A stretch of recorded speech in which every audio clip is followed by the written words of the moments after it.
Emma Foster had learned early in life that wealthy people guarded their privacy with cameras, alarms, and men who never smiled. The Pellegrini estate was no different. She counted at least 15 security personnel during her first walk through the marble entrance hall, each one watching her with the kind of attention that made her skin prickle. Miss Foster. The man who greeted her was tall, gray-haired, and spoke with the clipped efficiency of someone who had worked in this household for decades. "I'm Vincent, the house manager. Mr. Pellegrini is expecting you in his study." She followed him through corridors lined with art that probably cost more than most people earned in a lifetime. Not that she would ever say that out loud. The agency had been very clear during her interview. Discretion was non-negotiable. Questions were discouraged. Opinions were unwelcome. Lorenzo Pellegrini stood by the window when Vincent opened the study door. He didn't turn immediately, and Emma used those few seconds to steady her breathing. She had seen his photograph during her research, but nothing prepared her for the physical presence of him. Broad shoulders filled out his dark suit. His hands were clasped behind his back, and even from across the room, she could sense the tension radiating from his frame. "Mr. Pellegrini, Miss Foster has arrived." He turned slowly. Brown eyes assessed her with an intensity that made her want to step backward. His face was striking in a way that photographs couldn't capture. All sharp angles and controlled strength. No smile softened his expression. "Thank you, Vincent." His voice was low, accented lightly with Italian inflection. "You may go." The door clicked shut. Emma kept her hands folded in front of her, willing herself to appear calm. "You come highly recommended," Lorenzo said, moving to his desk. He picked up a folder and flipped it open. 8 years of experience in pediatric care, fluent in Italian, references from 3 families in Boston. Emma nodded. "Yes, sir. My daughter is 6 years old. She was diagnosed with leukemia 4 months ago." He spoke without emotion, as if reading a medical report. "The treatment is aggressive. She requires round-the-clock monitoring, especially during the night when side effects are most severe." "I understand." His gaze lifted from the folder. "Do you?" "Because the previous 3 caregivers quit within 2 weeks. They said Sophia was difficult, unresponsive. They couldn't handle the silence." Emma felt something tighten in her chest. She had read about Sophia in the file the agency provided. 6 years old. Mother deceased 2 years prior. Selective mutism following trauma. Current medical treatment for acute lymphoblastic leukemia.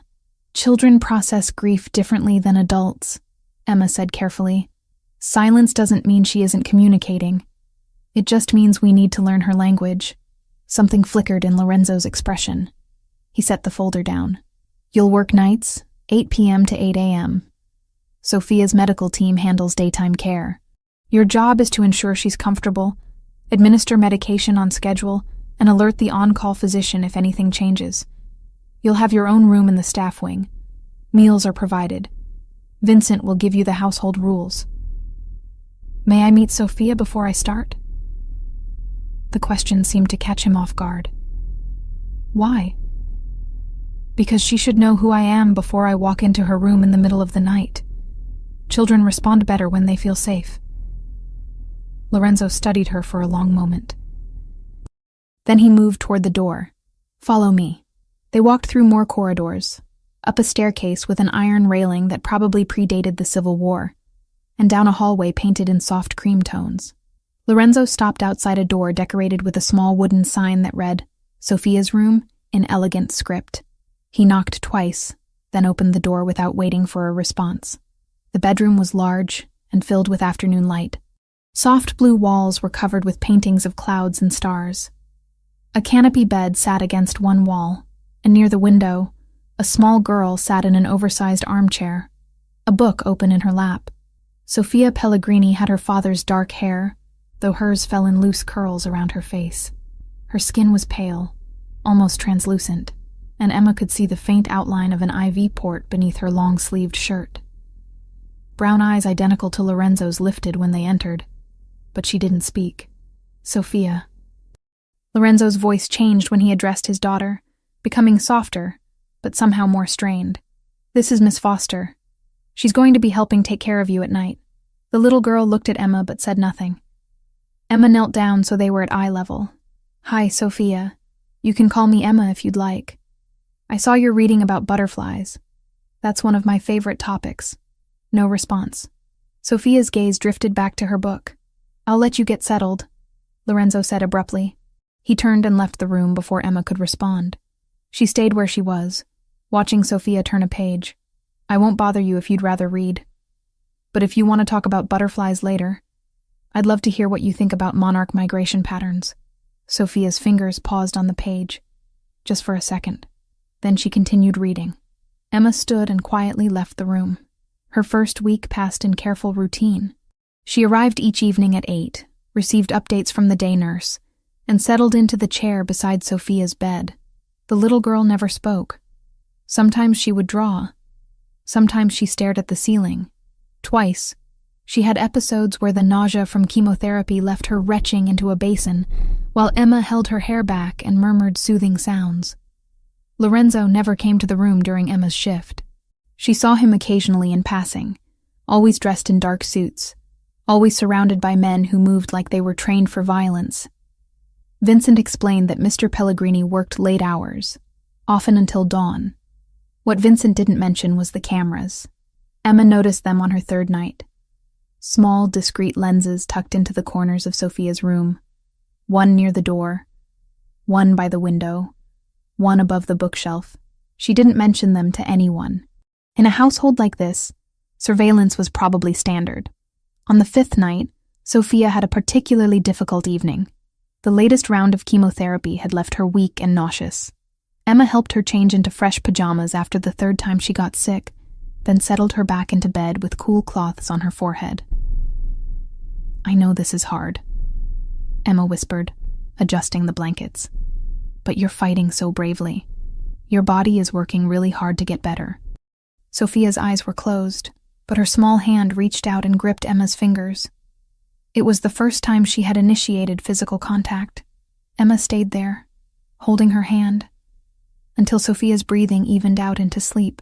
Then she began to hum softly, an old lullaby her mother figure used to sing. The melody was simple, the words in Neapolitan dialect that most people wouldn't recognize. She sang about stars and small stars, about night skies that watched over sleeping children, about morning light that would always return. Sophia's lips moved slightly, forming soundless words. Emma's breath caught. She kept singing, voice barely above a whisper, and watched as the little girl's mouth continued to shape the syllables she couldn't yet speak. 3 floors below, in a study lined with mahogany and leather-bound books, Lorenzo Pellegrini sat frozen in front of 3 monitors mounted on his wall. He had installed the camera system after the second caregiver quit, telling himself it was for security purposes, medical monitoring, liability protection. He knew he was lying to himself. The truth was simpler and more painful. He couldn't bear to be in that room, watching his daughter suffer, knowing he was powerless to stop it. The cameras let him be present without being present, a coward's compromise. Most nights, he worked through files and contracts with the monitors on mute in his peripheral vision. He told himself he was just checking periodically, making sure Sophia was safe. Tonight he had turned the sound on, and now he sat there, hands gripping the armrests of his chair, listening to a woman he barely knew sing the exact lullaby his wife used to sing to their daughter. Not just any version. The Neapolitan dialect, the specific melody Juliana had learned from her grandmother in Naples. A song so particular, so regional, that even most Italians wouldn't recognize it.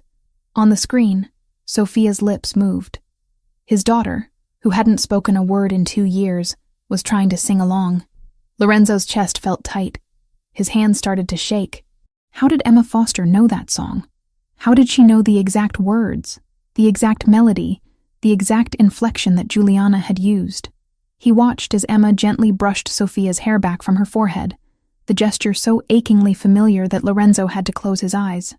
When he opened them again, Emma was still there, still singing softly, still holding his daughter's hand. For the first time since Juliana's death, Sophia looked peaceful. The song ended. Emma sat in silence for a few moments, then reached for a book on the nightstand. She began to read aloud, her voice steady and warm, and Sophia's eyes tracked the words, even though they were clearly growing heavy with sleep. Lorenzo forced himself to look away from the monitors. He poured a glass of whiskey with hands that still trembled slightly, then stood by the window overlooking the garden that Juliana had loved. Someone had sent Emma Foster to his home. Someone who knew about his daughter, about his wife, about private family moments that no outsider should possess. The question was whether that someone meant harm or something else entirely. He picked up his phone and sent a single text to his head of security. Full background on Emma Foster. Everything. I want it by morning. Then he returned to the monitors and watched as the stranger who knew his dead wife's lullabies read his daughter to sleep. Over the next several days, Lorenzo found himself watching the monitors more than working. Emma had established a routine with Sophia that seemed to bypass all the resistance his daughter had shown to previous caregivers. She never pushed Sophia to speak, never treated her silence as a problem to be solved. Instead, she talked to Sophia like a person, asked her questions, and then waited, genuinely waited, for responses that came in nods or head shakes or the occasional drawing. She taught Italian vocabulary through games, holding up objects and saying their names in both English and Italian, then celebrating when Sophia pointed to the correct item. On the 8th night, Emma brought materials for making bracelets. She sat cross-legged on the floor beside Sophia's bed and spread out colorful beads. In some cultures, Emma explained, people make bracelets to tell stories. Each color means something different. See this red one? That could mean courage. And blue could be strength. Sophia watched intently as Emma threaded beads onto elastic string. I think you need a lot of red beads, Emma continued, because fighting this illness takes so much courage, and maybe some gold ones for all the victories you're winning. Every day you get through treatment is a victory, Sophia. Every single one. Sophia's small hand reached for the beads. She selected a red one, then a gold one, then a purple one. Purple, Emma said. Good choice. That can represent creativity. Or maybe hope. What do you think? Sophia held up 3 fingers. 3 purple beads for hope? I love that. Together they worked on the bracelet. Sophia didn't speak, but she made choices, picked colors, showed Emma patterns she wanted. Lorenzo watched from his study, that familiar tightness returning to his chest. This woman was reaching his daughter in ways no one else had managed. Not the therapists, not the doctors, not even him. Especially not him. When his phone buzzed with the background report he'd requested, Lorenzo almost didn't want to read it. Part of him wanted to preserve whatever magic was happening in that room upstairs. But he was a man who survived by knowing things, by controlling variables, by never being surprised. He opened the file. Emma Foster, 28 years old. Born in Naples, Italy. Parents deceased. No living relatives in the system. Entered the United States 2 years ago on a work visa. Certifications in pediatric care appeared legitimate on the initial verification. Nothing in the agency checks raised a flag. Employment references checked out. But there were gaps. Years in Italy with no clear employment record. An address listed at an orphanage in Naples that his investigator noted with a question mark. Lorenzo set the phone down and looked back at the monitors. Emma was helping Sophia into bed now, tucking the blankets around her, with the same careful attention Juliana used to show. Then Emma did something that made Lorenzo's blood run cold. She leaned down and kissed Sophia's forehead, then traced a small cross on her daughter's brow with her thumb. It was a blessing gesture, a specific Neapolitan tradition that Juliana's family practiced, a tradition that no one outside that family should know. Lorenzo stood abruptly, his chair scraping against hardwood. He stared at the screen, watching as Emma settled into the chair beside Sophia's bed and opened a book. This wasn't coincidence. This wasn't chance. Emma Foster had come to his home with knowledge she shouldn't possess, and he needed to know why. But even as suspicion churned in his gut, he couldn't ignore the other truth playing out on those monitors. For the first time in 2 years, his daughter was healing. And he had no idea whether Emma Foster was an angel sent to save them, or a threat he didn't yet understand. Emma learned to read Lorenzo Pellegrini's moods through small details. The set of his jaw when he entered a room, The way his hands moved when he was processing information he didn't like. The deliberate slowness of his speech when he was measuring every word. By her second week in the household, she recognized when he was watching her. It happened during shift changes, those brief moments when the day nurse left and Emma arrived. Lorenzo would appear in the hallway, pretending to review something on his phone or speak with Vincent about household matters. But his attention always drifted toward her, dark eyes tracking her movements with an intensity that made her pulse quicken. She couldn't afford his scrutiny, not when she had worked so hard to get here. "Miss Foster." His voice came from behind her one evening as she climbed the main staircase. "A moment, please." Emma turned, gripping the railing to steady herself. "Of course, Mr. Pellegrini." He gestured toward the sitting room off the main hall. She followed, aware of how the space seemed to shrink when he closed the door behind them. "Sophia seems comfortable with you," he said, moving to pour himself a drink from the crystal decanter on the sideboard. "More comfortable than she's been with anyone since her mother died. She's a remarkable child, strong-willed, even when she can't speak. You talk to her in Italian sometimes." It wasn't a question. Emma kept her expression neutral.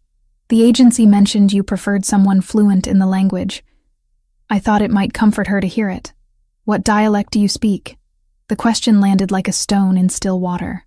Emma chose her words carefully. "I learned in Naples.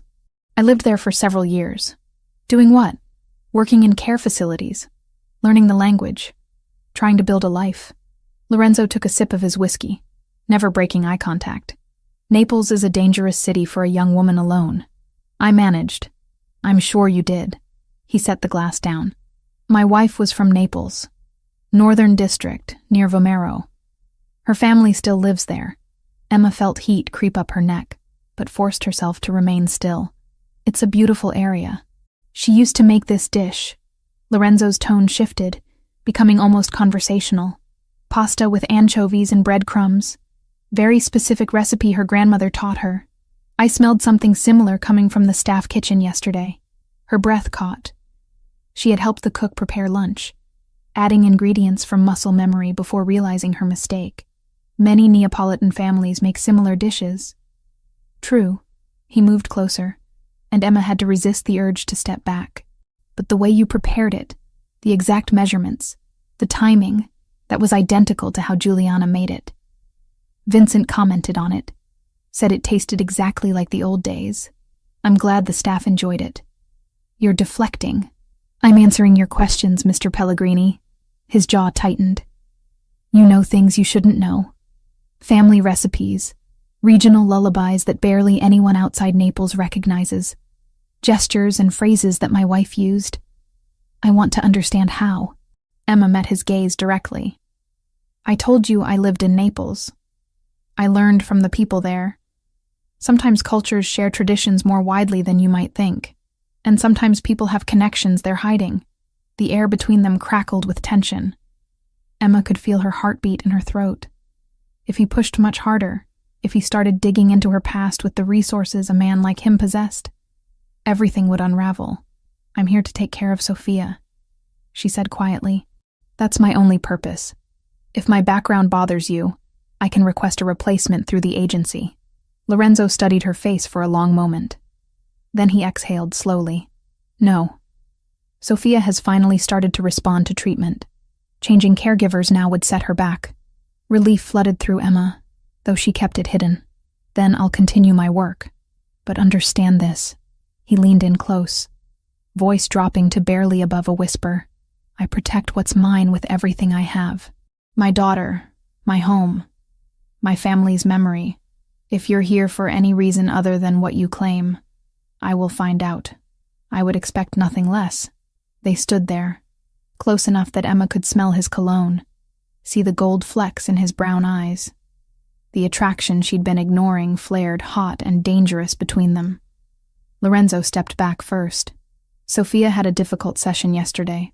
The doctors increased her medication dosage. Watch her carefully tonight." "I will." She left the sitting room on unsteady legs, taking the stairs slowly until she was certain he couldn't see her anymore.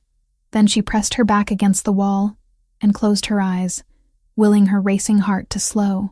This was becoming more complicated than she'd planned. That night, Sophia was restless from the moment Emma arrived.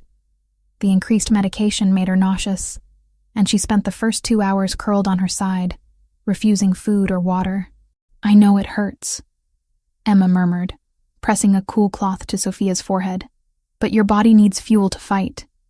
Can you try just a few sips of water?" Sophia shook her head weakly. "What if I told you a story while you drink? One about a princess who was braver than any knight in the kingdom." The little girl's eyes opened slightly. She gave the smallest nod.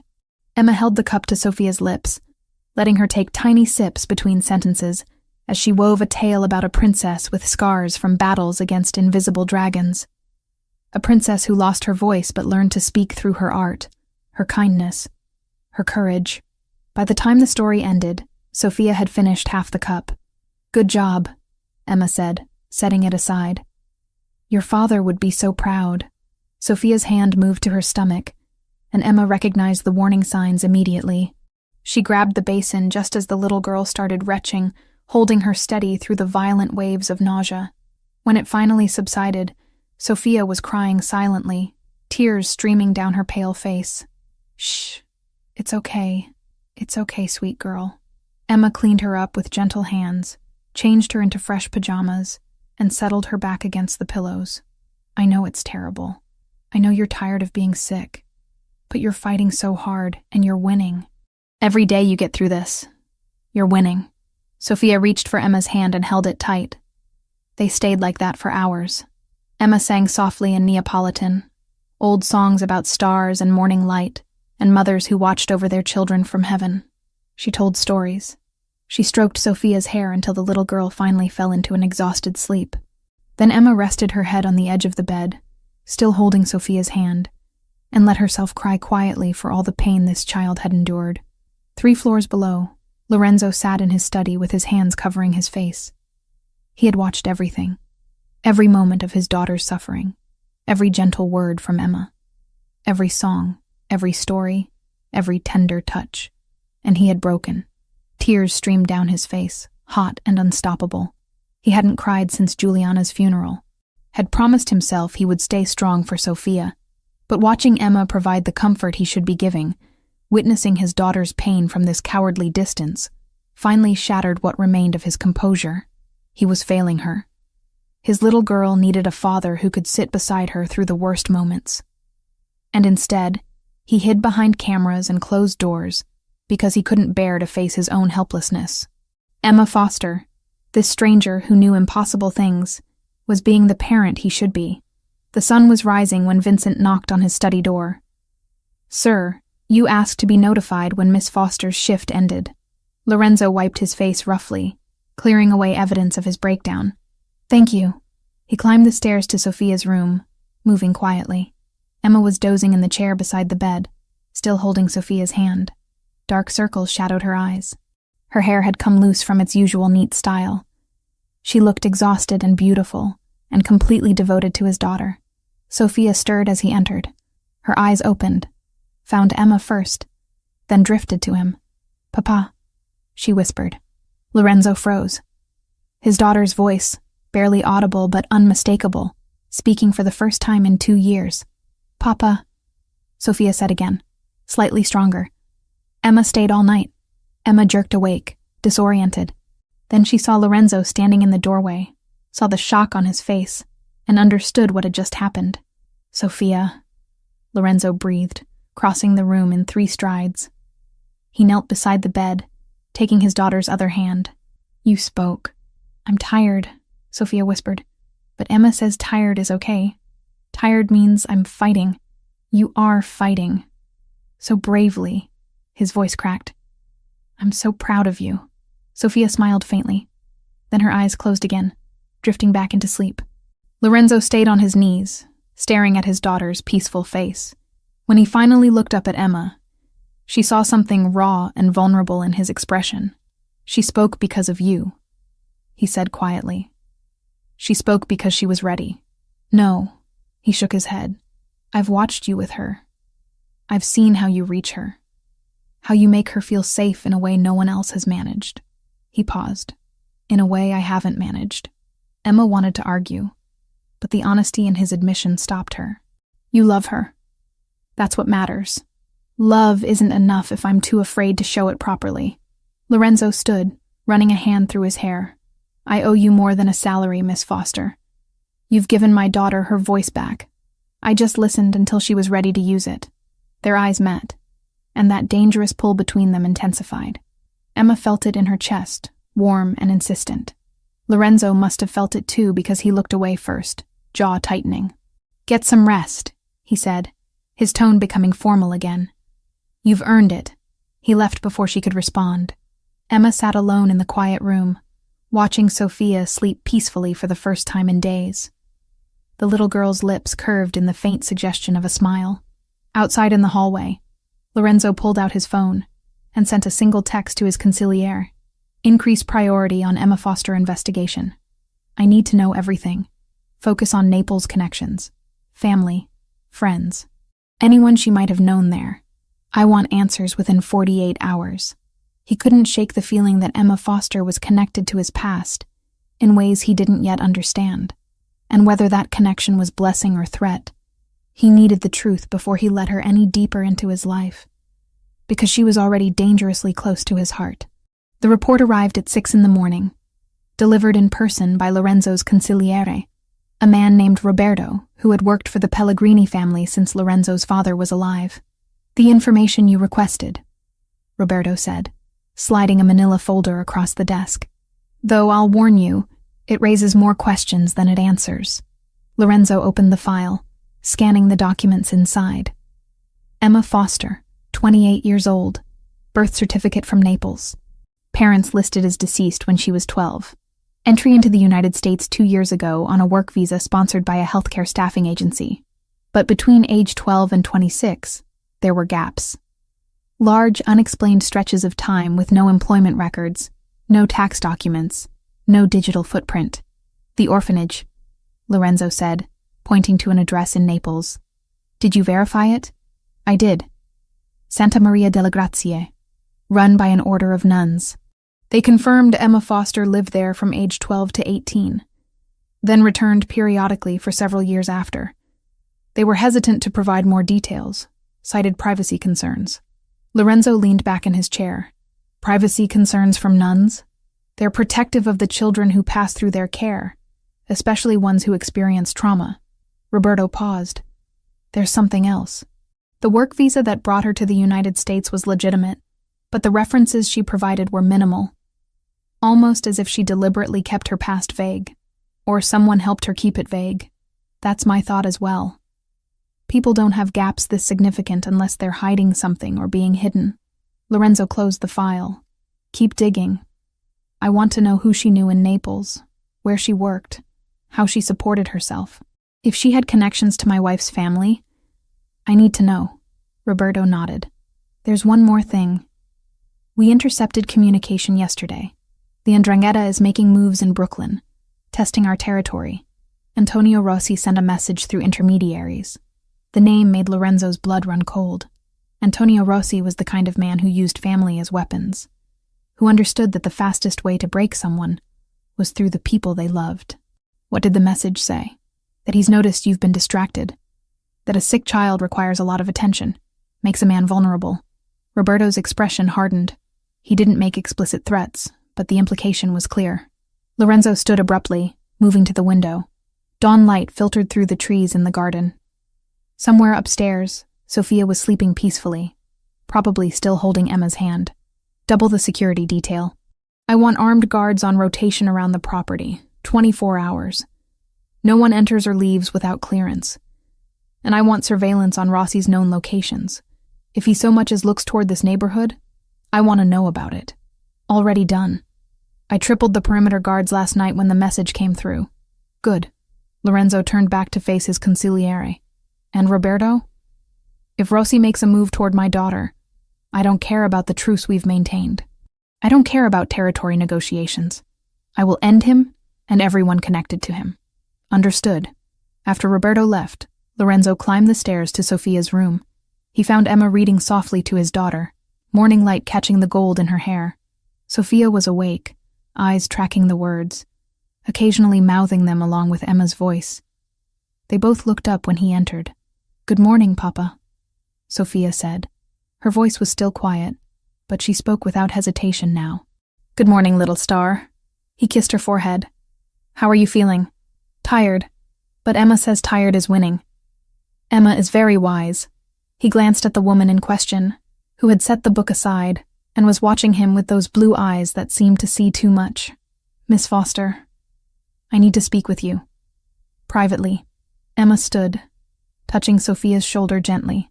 "I'll be right back, sweetheart. Why don't you pick out which story you want to hear next?" They walked into the hallway.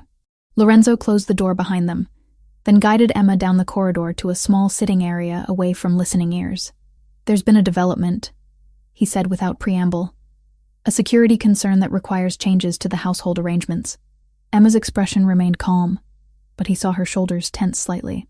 "What kind of concern?" "The kind where people with bad intentions have taken notice of my family. Specifically, of Sophia's condition." He chose his words carefully. "In my line of work, weakness is exploited. A sick child makes me vulnerable in ways that can be used against me. You think someone would hurt Sophia? I think someone would threaten to hurt Sophia to get what they want from me." Lorenzo watched her process this information. "Which is why I need you here full-time. Not just night shifts. I want you living in the house, available around the clock during this phase of her treatment. Mr.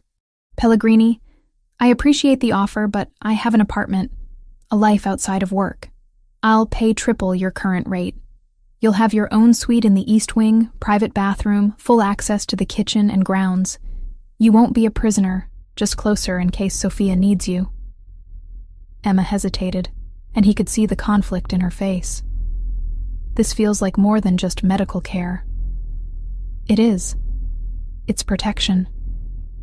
He moved closer, dropping his voice. "Sophia is thriving with you. She speaks now. She smiles. She participates in her treatment instead of just enduring it. I can't risk losing that progress if something happens and you're not here. You could hire additional security instead of asking me to move in. I have additional security. I have an entire team of people whose job is to keep this household safe." He held her gaze. "But none of them can do what you do for my daughter. None of them make her feel safe the way you do." The air between them shifted, charged with something that had nothing to do with security arrangements, and everything to do with the pull that kept drawing them together. "If I agree," Emma said quietly, "I need boundaries. Clear expectations. This can't blur lines that should stay firm. Agreed. You're Sophia's caregiver, nothing more. Professional at all times." Even as he said it, Lorenzo knew he was lying to both of them. The lines were already blurred beyond recognition. Emma moved into the East Wing that afternoon. She didn't have much to bring from her apartment, just 2 suitcases and a box of books.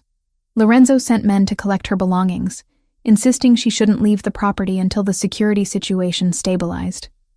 Her new suite was larger than her entire previous apartment. Bedroom with a 4-poster bed, sitting area with a fireplace, bathroom with a soaking tub. Windows overlooked the garden where early autumn colors were just beginning to show. "This is too much," she said when Vincent showed her the space. "Mr. Pellegrini believes in providing comfortable accommodations for live-in staff." Vincent replied diplomatically. "If you need anything, just use the house phone. Dinner is served at 7 in the main dining room, though you're welcome to eat in your suite if you prefer." After he left, Emma sat on the edge of the bed and tried to steady her breathing. Living here full-time meant constant proximity to Lorenzo, meant navigating the attraction that flared every time they were in the same room, meant maintaining her cover story while under constant observation, but it also meant being there for Sophia, and that mattered more than her own comfort. A soft knock interrupted her thoughts. She opened the door to find Sophia standing in the hallway, holding a small potted plant. "Emma, Vincent said you're staying now. I brought you a welcome gift." The little girl's voice was still quiet, but gaining strength each day. "Sophia, this is beautiful." Emma took the plant, a small succulent with thick green leaves. "Did you pick this out yourself? Mama used to say plants make rooms feel like home. I thought you might need one." The casual mention of Juliana made Emma's chest tighten. "Your mama was very smart." "Thank you, sweet girl. Can we make more bracelets tonight? I want to add orange beads." "What does orange mean?" Sophia thought for a moment. Happiness. Because I'm happy you're staying. Emma pulled the little girl into a gentle hug, blinking back unexpected tears. I'm happy too. That evening, Lorenzo found them in the main sitting room instead of Sophia's bedroom.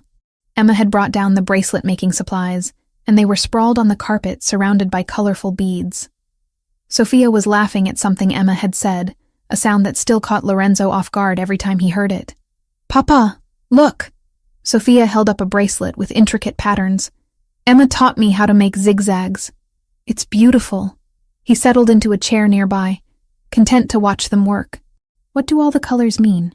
Red is courage, gold is victory, purple is hope, and orange is happiness, Sophia recited. We're making one for you. For me? Emma says even grown-ups need reminders that they're brave. Lorenzo's eyes met Emma's over his daughter's head. She looked away first, focusing intently on threading beads. They worked in comfortable silence for a while. Sophia chattered about the book she was reading, about the stars Emma had painted on her ceiling, about wanting to go outside when she felt stronger. Lorenzo found himself relaxing in a way he rarely did, the constant tension in his shoulders easing. This felt dangerously like family. Later, after Sophia had gone to bed, Emma was cleaning up the bead supplies when Lorenzo returned to the sitting room. You don't have to do that, he said. The staff will take care of it. It's no trouble. She gathered the last of the materials into their container. Besides, I'm not used to having people clean up after me. You'll need to get used to many things if you're living here. Emma straightened, tucking a strand of hair behind her ear. I'm adaptable. I've noticed. He moved closer, and she stilled. You've adapted to Sophia's needs, to the household rhythm, to my security concerns. You barely asked questions when I told you to move in. You made it clear the situation was serious.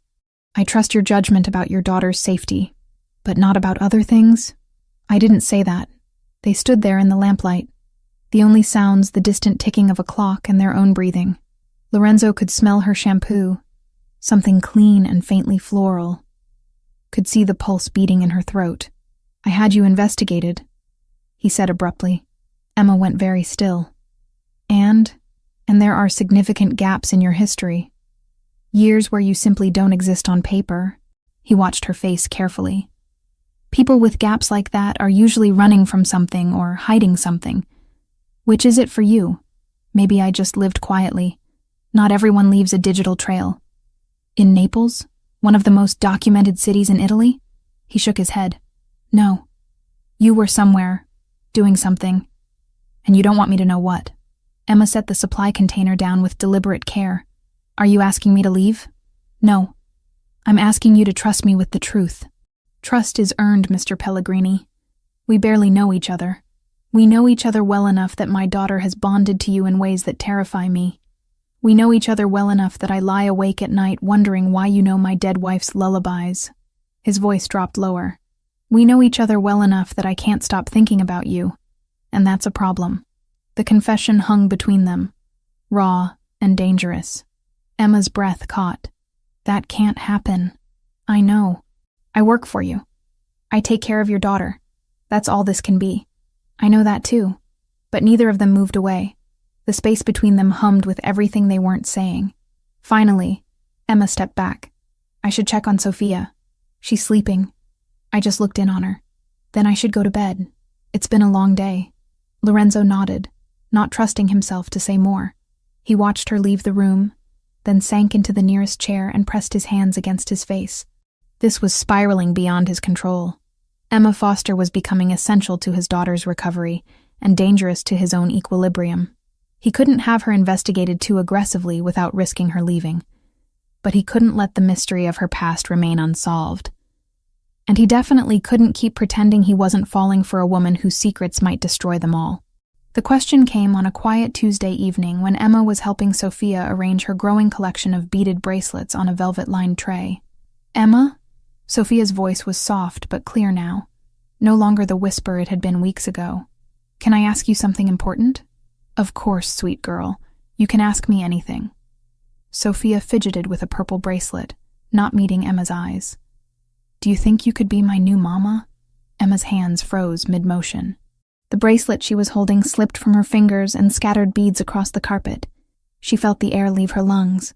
Sophia, She struggled to find words that wouldn't break the little girl's heart. I love you so much. You know that, right? I know. That's why I thought maybe you could stay forever. Not just as my caregiver, but as my mama. Papa likes you too. I can tell. Tears burned behind Emma's eyes. She cupped Sophia's face gently. Your real mama loved you more than anything in this world. She's watching over you right now, and her memory is precious. I could never replace her, and I wouldn't want to. She was special, but she's gone. Sophia's lower lip trembled. And you're here. You make me feel safe like she did. You sing her songs and know her recipes, and you even do that thing with your hand when you brush my hair back. Just like her. Emma's heart cracked open. She pulled Sophia into a hug, feeling the little girl's tears soak into her shirt. I'm so glad I make you feel safe. That's the most important thing to me. But sweetheart, I'm your caregiver. I'm here to help you get better, to take care of you during treatment. When you're healthy again, you won't need me anymore. Yes, I will. I'll always need you. You'll always have me in your heart. Emma whispered, her own tears falling now. But we have to honor your mama's memory by remembering that no one can take her place. She was your first mama, your real mama, and that's forever. Sophia cried harder, and Emma held her through it, rocking gently and murmuring comfort in both English and Italian. When the tears finally subsided, Sophia pulled back and wiped her face. Will you at least stay until I'm all better? I'll stay as long as your papa needs me to. Promise? Emma kissed her forehead. I promise. 3 floors below, Lorenzo sat frozen in his study, staring at the monitor. He had heard every word, had watched Emma handle his daughter's vulnerable question with such grace and honesty that it physically hurt. But what hurt more was realizing that he had wanted Emma to say yes, had wanted her to promise forever, not just until treatment ended, had wanted to hear her claim the role of mother to his child and partner to him. Instead, she had done the right thing, the honorable thing, and he hated how much that disappointed him. The moment was interrupted by Roberto entering without knocking, his expression grim. We have a problem. Security caught 2 men taking photographs of the property from the street. When our team approached, they fled. We ran their plates. Registered to a shell company we've traced back to Rossi's organization. Lorenzo stood abruptly. How close did they get? Not onto the grounds, but close enough to photograph the East Wing. Where Miss Foster's suite is located. His blood ran cold. They're watching her specifically, or they're watching you watch her. Either way, they've noticed she's moved into the house, that she matters to Sophia, which means she matters to you. Roberto paused. This makes her a target. Increase patrols around the East Wing. I want someone stationed below her windows at all times. And find those men. I want to know everything about them by morning. Already on it. But sir, there's something else. Roberto pulled out another file. The deep background check on Miss Foster finally yielded results. Her certification documents, the ones that allowed her to work as a pediatric caregiver, were forged. Lorenzo took the file, scanning the technical analysis. Forged by who? Someone with connections in the Neapolitan underground. The kind of person who specializes in creating clean identities for people who need to disappear, or who don't exist on paper. It's sophisticated work. Expensive. So she paid someone to give her false credentials to get into my house. Lorenzo's voice was dangerously quiet. That sounds like infiltration. Or desperation. People forge documents for many reasons, not all of them malicious. But some of them are. Lorenzo closed the file. Bring her to my office, now. Emma was putting Sophia to bed when Vincent appeared in the doorway, his expression apologetic. Miss Foster, Mr. Pellegrini requests your presence in his study, immediately. The tone sent warning bells through her system. Is something wrong? I believe that's what he wishes to discuss. Sophia grabbed Emma's hand. Don't go. Stay with me. I'll be back soon. I promise. Vincent will stay with you until I return. Okay? The walk down to Lorenzo's study felt like a march to execution. Emma's mind raced through possibilities, trying to anticipate what had changed. When she entered the room, Lorenzo was standing by his desk, face carved from stone. Close the door. She did, then waited. How long did you think you could hide it? His voice was ice. Hide what? He threw a folder onto the desk. Papers spilled out. Technical documents she couldn't fully read from across the room. Your certification documents are forgeries. Expert forgeries, but forgeries nonetheless. Created by someone in Naples with ties to organized crime. Emma's stomach dropped. She had known this moment might come, but she hadn't prepared for how it would feel. I can explain. Can you? Because from where I'm standing, it looks like someone sent you here deliberately. Someone who knew about my family, about Sophia, about weaknesses they could exploit. He moved closer, anger rolling off him in waves. The Ndrangheta has been watching this house, taking photographs. And now I find out the woman I've trusted with my daughter's life lied about her credentials to get hired. What am I supposed to think? I would never hurt Sophia. Never. I love her. Love isn't proof of innocence. People use love as weapons all the time in my world. Emma lifted her chin. Then what do you want from me? A confession. An explanation you've already decided you won't believe? I want the truth. Who sent you here? What organization do you work for? What's the real reason you needed forged documents to get into this house? I had my reasons. Personal reasons that have nothing to do with rival families or territory disputes. That's not an answer. It's the only one I can give you right now. Lorenzo's jaw clenched. Did you think I wouldn't find out? That I wouldn't investigate someone living under my roof, caring for my child? I have resources you can't imagine, Emma. I will find out the truth with or without your cooperation. Then I guess you'll have to find out without it. Why? Why protect whoever helped you, unless you're afraid of them? Unless they have something on you? Emma remained silent, which was answer itself. Lorenzo ran a hand through his hair, frustration evident in every line of his body. Sophia is thriving because of you. She's speaking, laughing, engaging with her treatment. Her doctors say her recovery is progressing faster than expected. If I send you away now, it could set her back months, maybe permanently. So don't send me away. How can I trust you? How can I let you near my daughter when I don't know your real agenda? You've been watching me on those cameras for weeks. You've seen every interaction I've had with Sophia. Have I ever done anything that seemed suspicious? Have I ever tried to access parts of the house I shouldn't? Have I asked questions about your business or your security? He wanted to argue but couldn't. No. Then trust what you've seen, not what you're afraid of. They stared at each other across the desk, both breathing hard. Here's what's going to happen, Lorenzo said finally. You will stay in this house until Sophia completes her treatment. You will continue to care for her exactly as you have been. But when she no longer needs medical support, when she's healthy and this chapter is closed, you will leave. You will have no further contact with her or with me. You will take your secrets and disappear from our lives. The words hit Emma like physical blows. That will hurt her. She's attached to me. She'll recover. Children are resilient. And what about you? The question escaped before she could stop it. Lorenzo's expression shuddered completely. What about me? Will you recover? I'll do what I always do. Protect what's mine and eliminate threats. Is that what I am to you? A threat?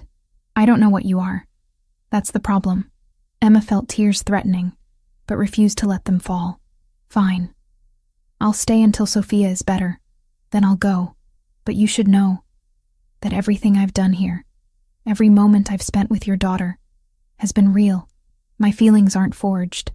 She turned and left before he could respond, walking blindly through the corridors until she reached her suite. Once inside, she locked the door and sank onto the bed, finally letting the tears come. She had known this was temporary, had known that eventually the truth would surface and destroy whatever fragile connection she'd built with this family. But she hadn't expected it to hurt this much. Downstairs, Lorenzo poured himself a drink with shaking hands and returned to the monitors. Sophia was awake again, crying softly.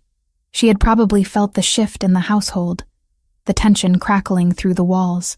He should go to her, should comfort his daughter, but he couldn't make himself move. Instead, he watched as Emma appeared in Sophia's doorway, eyes red but face composed. She climbed into bed beside the little girl, pulling her close and singing softly until the tears stopped. Whatever Emma was hiding, whatever lies she'd told to get here, one truth remained undeniable. She loved his daughter, and Sophia loved her back. Lorenzo finished his drink and made a decision. He would keep Emma here until Sophia was healthy. He would maintain professional distance, and he would keep digging into her past until he found answers. But he wouldn't think about how empty the house would feel when she left. Wouldn't acknowledge the ache in his chest at the thought of never seeing her again. Some things were too dangerous to want, and Emma Foster might be the most dangerous thing of all. The medical alarm pierced the silence at 3 a.m. A shrill electronic scream that sent Emma bolting upright in bed. She was running before her mind fully processed what was happening, bare feet slapping against cold marble as she sprinted down the hallway. Sophia's room was bathed in harsh lamplight. The little girl was convulsing, her small body rigid against the sheets, eyes rolled back, foam at the corners of her mouth. Sophia! Emma's training kicked in instantly. She rolled the child onto her side, supporting her head to prevent injury. Vincent! Call the doctor now. The house manager appeared in the doorway, phone already in hand. Ambulance is on the way. Tell them possible allergic reaction to new medication, status epilepticus.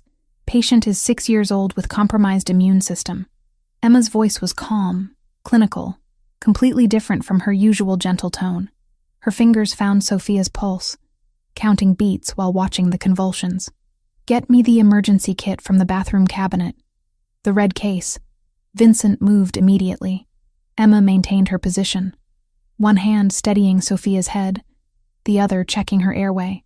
The convulsions were violent, lasting far too long. 30 seconds, 45, a minute. Come on, sweet girl. Come back to me. Emma's clinical mask cracked slightly. You're stronger than this. Fight it. Lorenzo burst through the door, still in the clothes he'd been wearing hours ago. His face drained of color when he saw his daughter seizing. What happened? What's wrong with her? New medication. Her body's rejecting it. Emma accepted the red case from Vincent and flipped it open with practiced efficiency. Inside were emergency supplies that went far beyond basic first aid.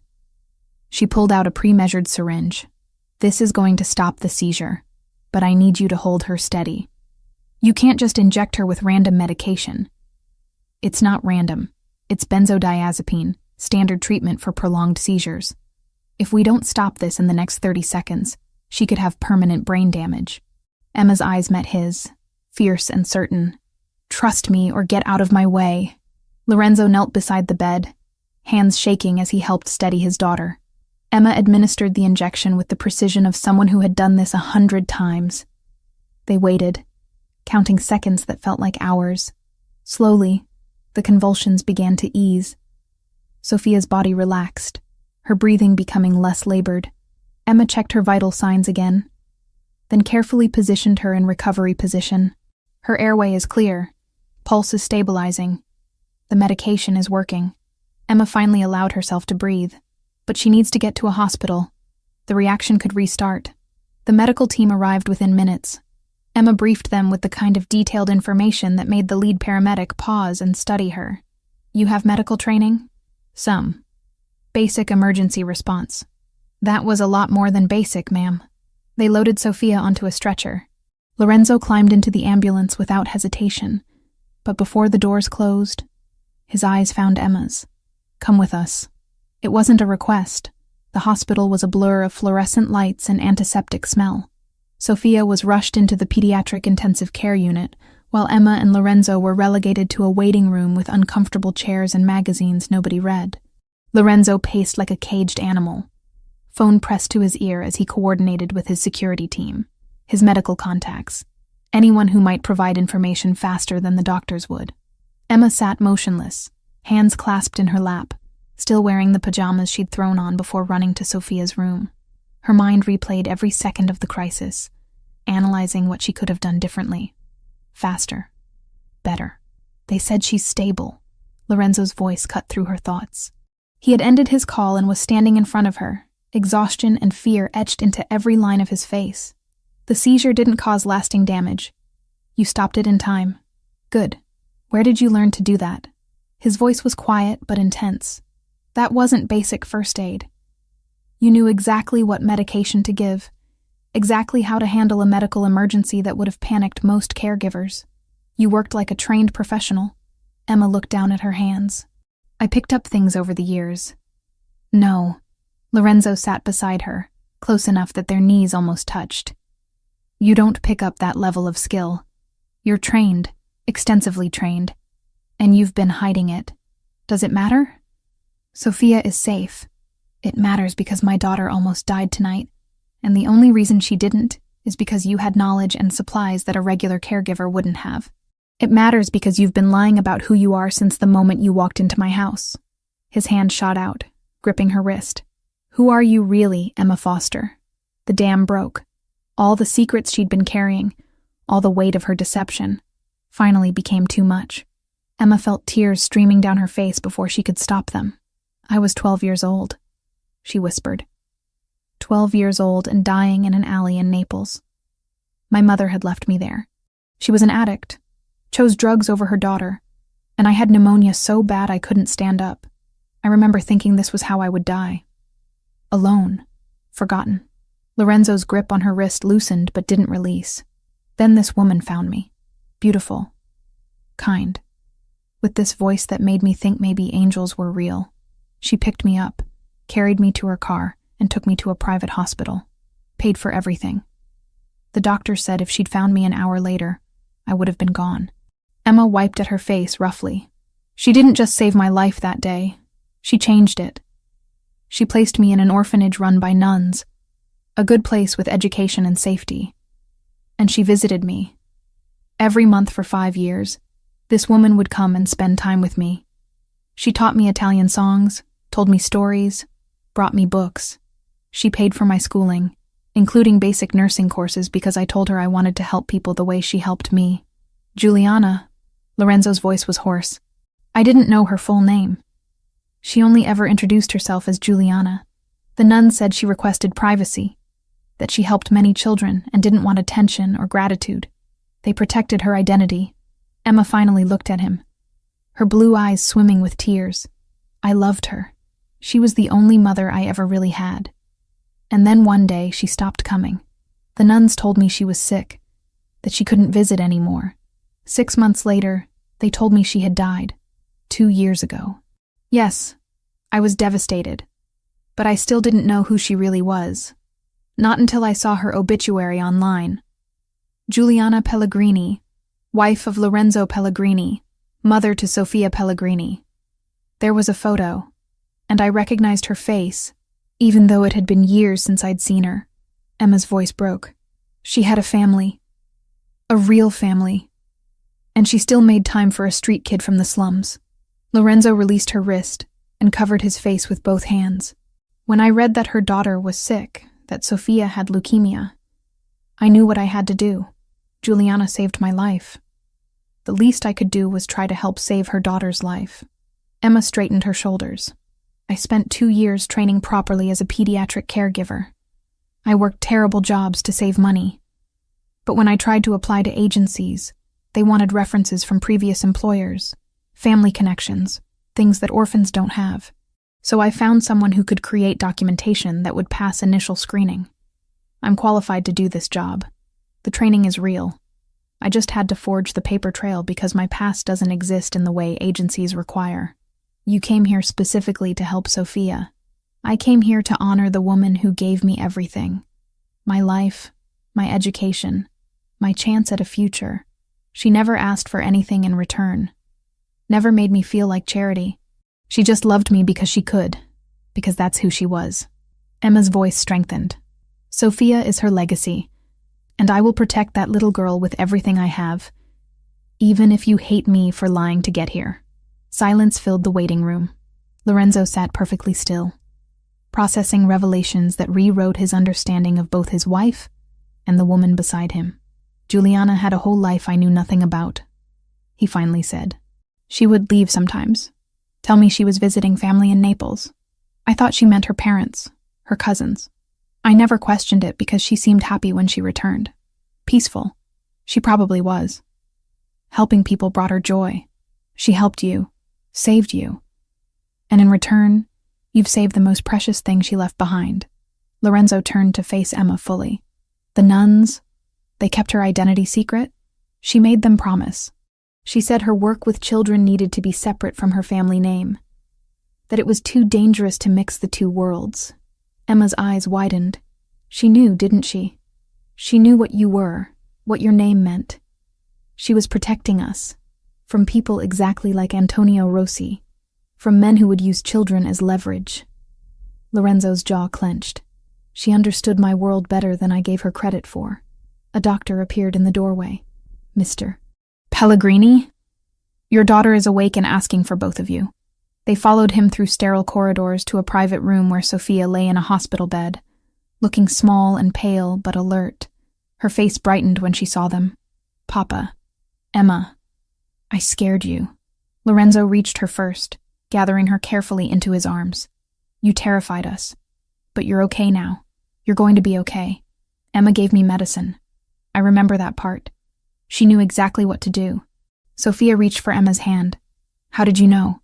Emma squeezed her hand gently. Because your mama taught me. A long time ago, when I needed help, she was there for me, and she made sure I had the skills to be there for other people when they needed help. Including you. Mama sent you to us?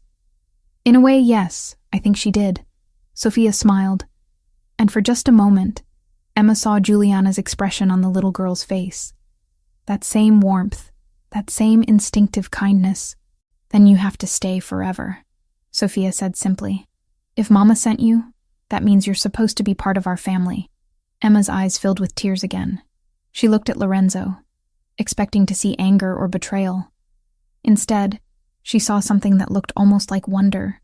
We'll talk about it when you're better, he said softly to his daughter.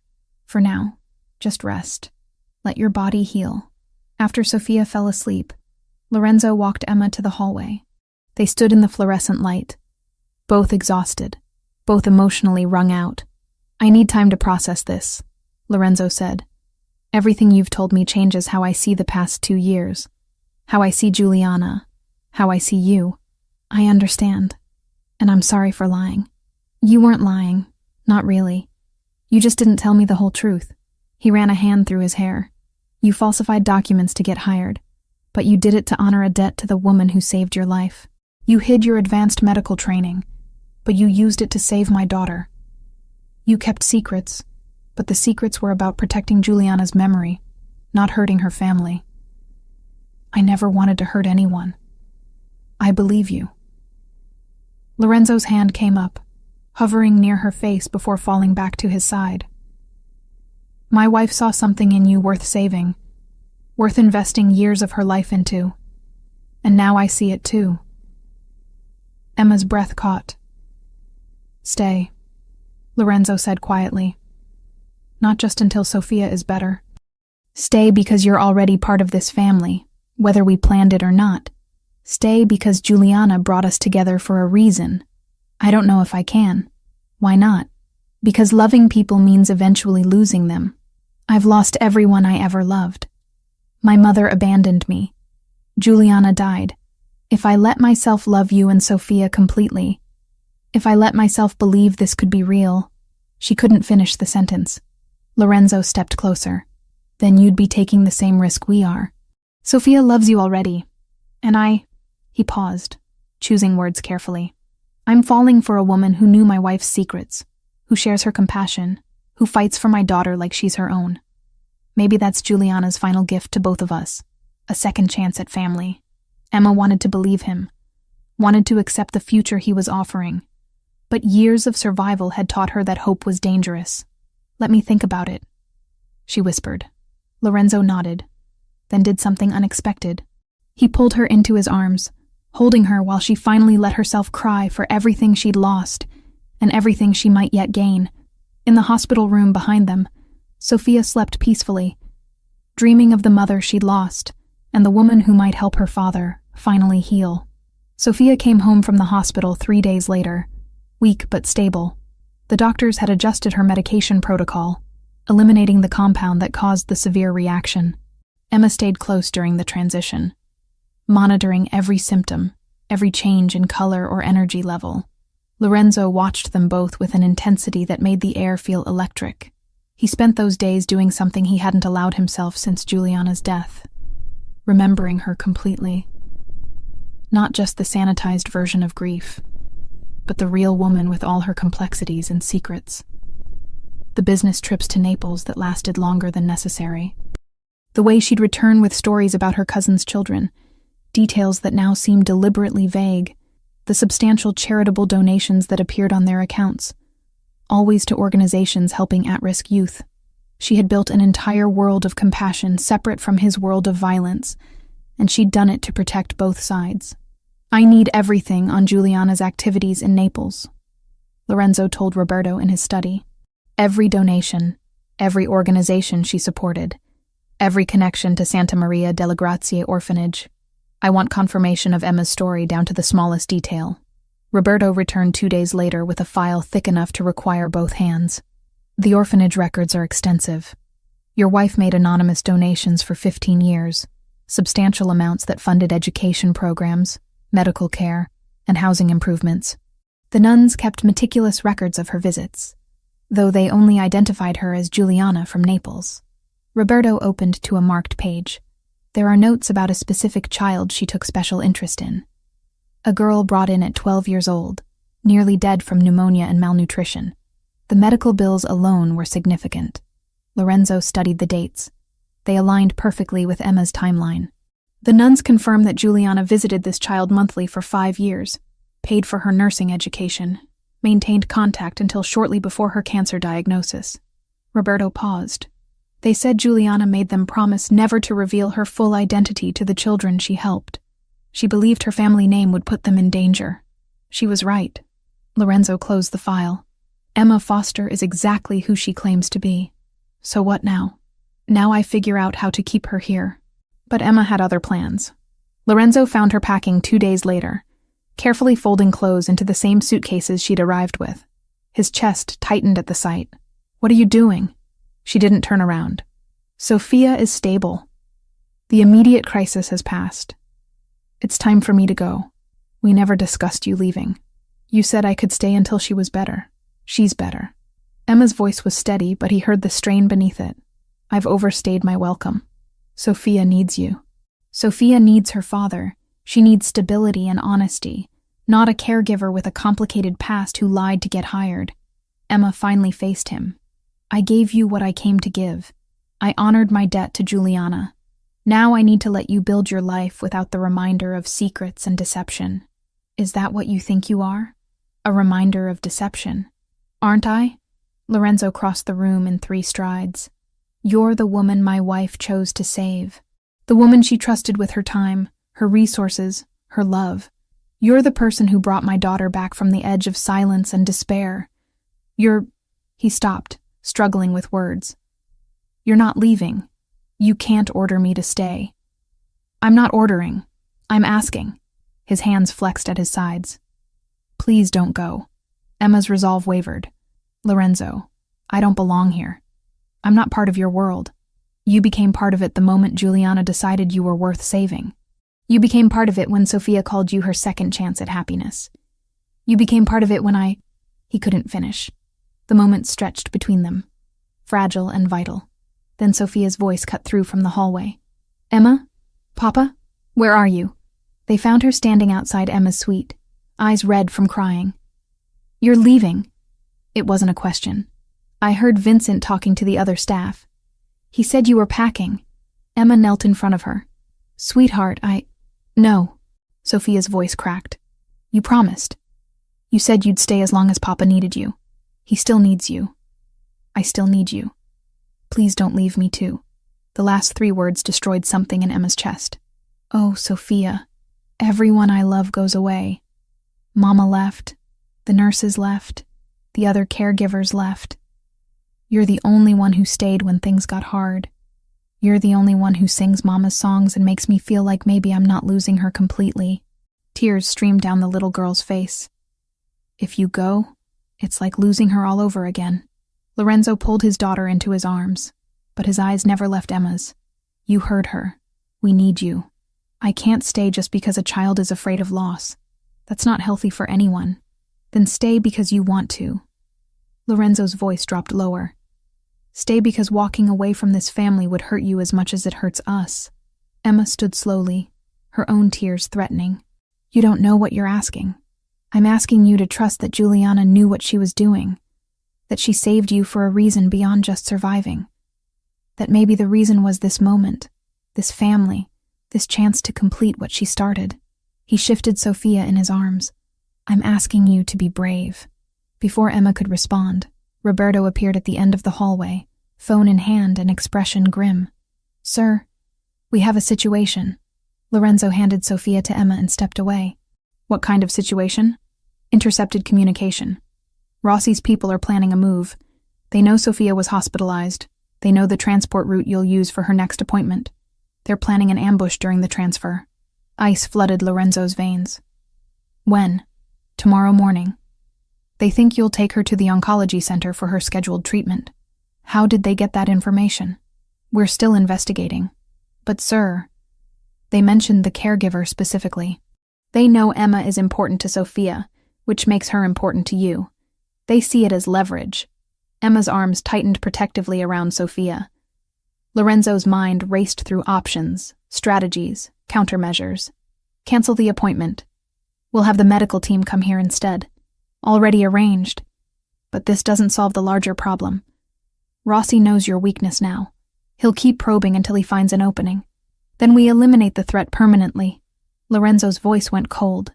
Get me locations on all known Rossi operations. I want coordinated strikes ready within the hour. Sir, that's escalating to war. They threatened my daughter. It's already war. Roberto left to make arrangements. Lorenzo turned back to find Emma watching him with an expression he couldn't read. This is your world, she said quietly. This is what Sophia will grow up seeing. This is me protecting what's mine. Would you have me do less? I'd have you be careful. Strategic. Emma's voice steadied. And I'd have you listen when I tell you that 3 weeks ago, I mentioned seeing a silver sedan parked across the street at odd hours. Your security team dismissed it as a neighbor's guest. Lorenzo froze. What? I didn't think much of it at the time, but I grew up on streets where noticing details kept you alive. That car appeared 4 times over 2 weeks, always with the same driver. A man in his 30s with a scar above his left eyebrow. He never got out, just sat there watching the house for 20 minutes, then left. Why didn't you report this formally? I did. I told Vincent. He said your security team monitored all vehicles in the area and found nothing concerning. Emma's eyes held his. But I wrote down the license plate anyway. Force of habit from my time in Naples. You learn to document things that feel wrong. Roberto, who had returned to overhear this, pulled out his phone. What's the plate number? Emma recited it from memory.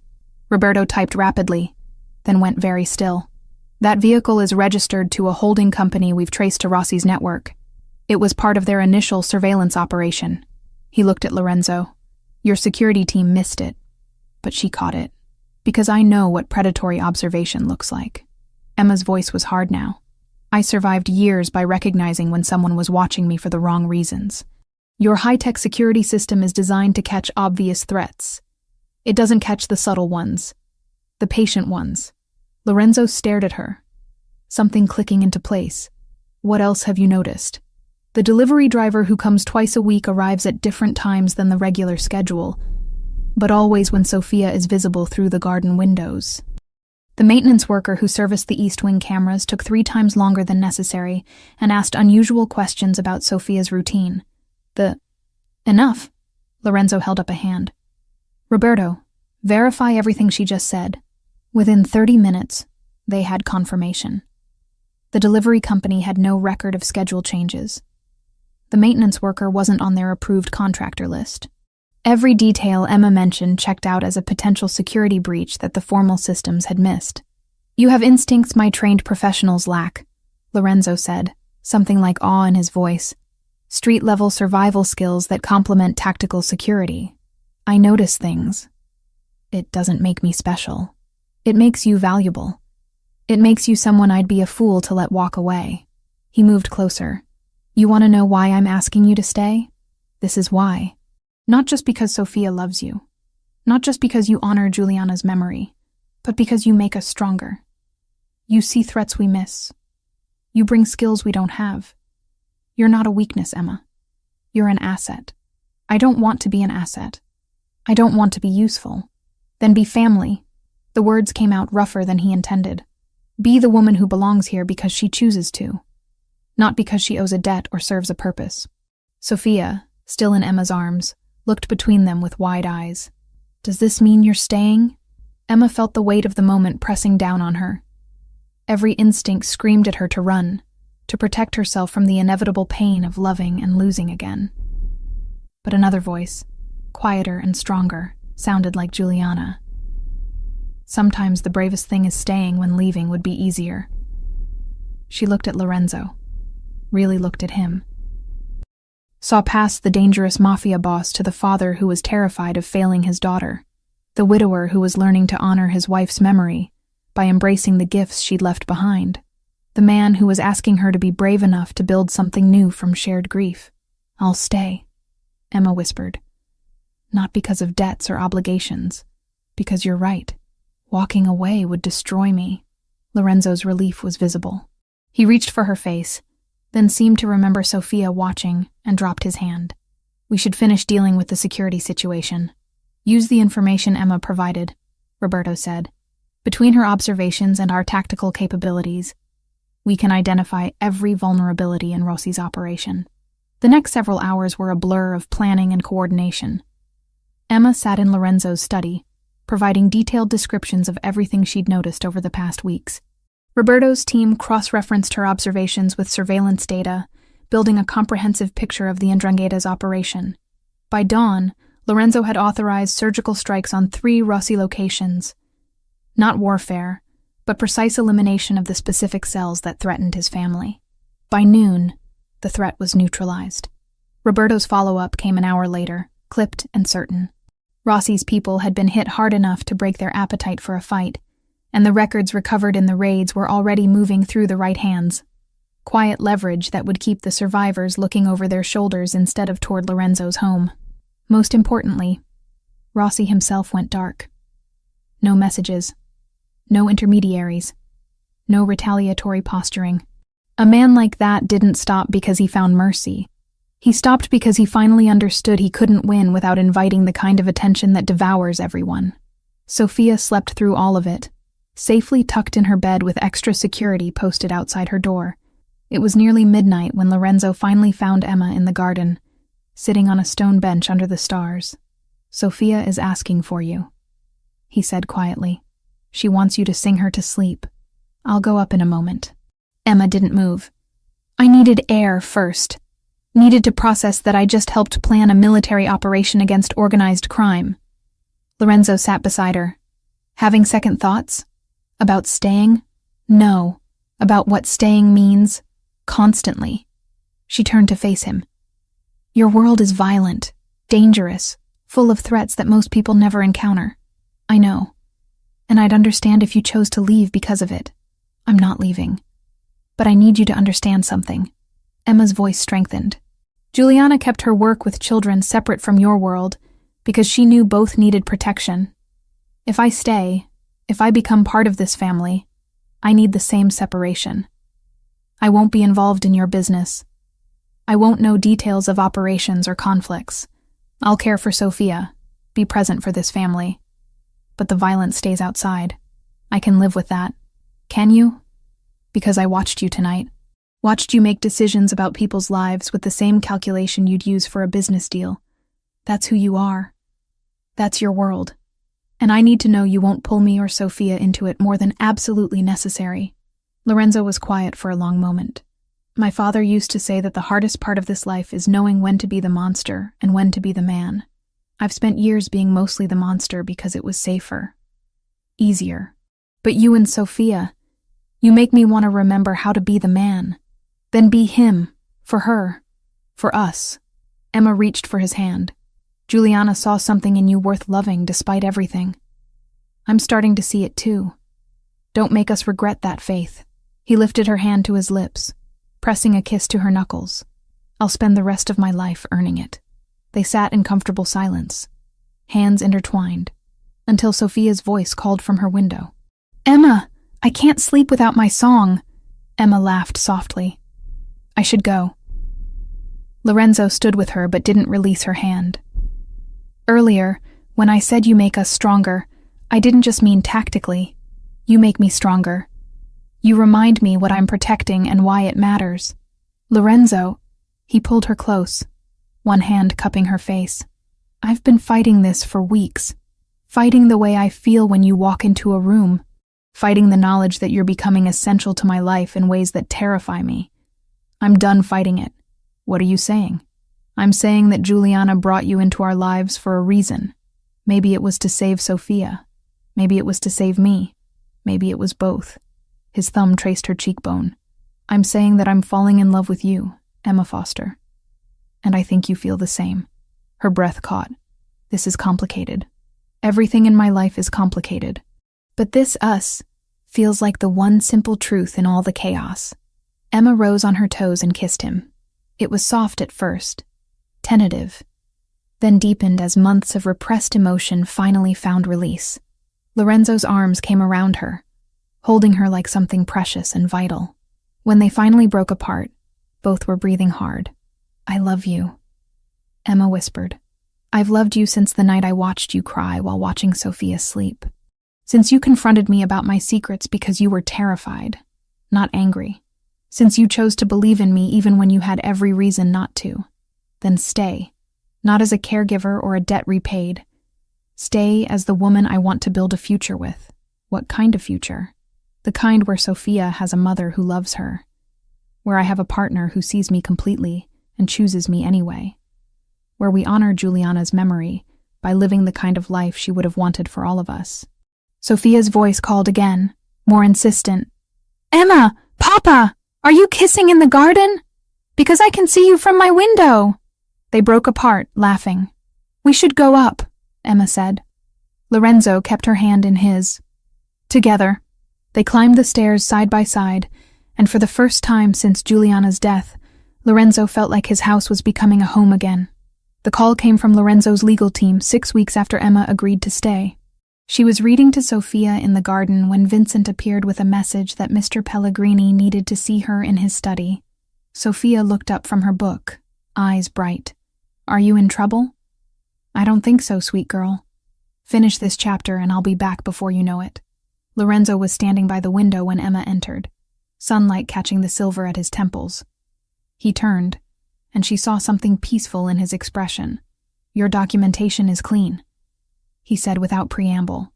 I had my attorneys work with contacts in Naples. Your nursing certification is now properly filed with all the correct agencies. Your work visa has been upgraded to permanent residency status. As far as anyone is concerned, Emma Foster has always been exactly who she claimed to be. Emma's hand flew to her mouth. How? I have resources, and I protect what matters to me. He crossed the room, taking her hands. You don't have to look over your shoulder anymore. You're not hiding. You're just living. Lorenzo, this must have cost... Don't. Whatever it cost was worth it to see that expression on your face right now. His thumb traced circles on her palm. You gave up everything to honor Juliana's memory. The least I can do is give you a clean slate to build your future. Our future. Emma corrected softly. Our future. He pulled her close, resting his chin on top of her head. Sophia's oncologist called this morning. They have results from her latest scans.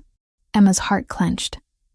And she wants to deliver them in person, tomorrow afternoon. The whole family should be present. The next day felt like it lasted a year. Emma kept Sophia distracted with games and stories, while Lorenzo handled business calls with unusual terseness. When Dr. Patel finally arrived, they gathered in the sitting room like defendants awaiting a verdict. The doctor opened her tablet, then looked up with a smile that transformed her usually serious face. Sophia's scans are completely clear. No trace of cancer cells. Her blood work is excellent. Her immune system is rebuilding ahead of schedule. She set the tablet aside. Sophia, you're in complete remission. The room erupted. Sophia burst into tears and threw herself at Emma, who caught her while crying herself. Lorenzo stood frozen for a moment before his composure cracked, and he joined them, wrapping both of them in his arms. You did it, Emma whispered into Sophia's hair. You fought so hard and you won. We won, Sophia corrected. All of us together. Dr. Patel gave them space for celebration, providing details about monitoring schedules and gradual return to normal activities. When she finally left, Sophia was exhausted from emotion and fell asleep on the couch between Lorenzo and Emma. She's really okay, Lorenzo said, more to himself than Emma.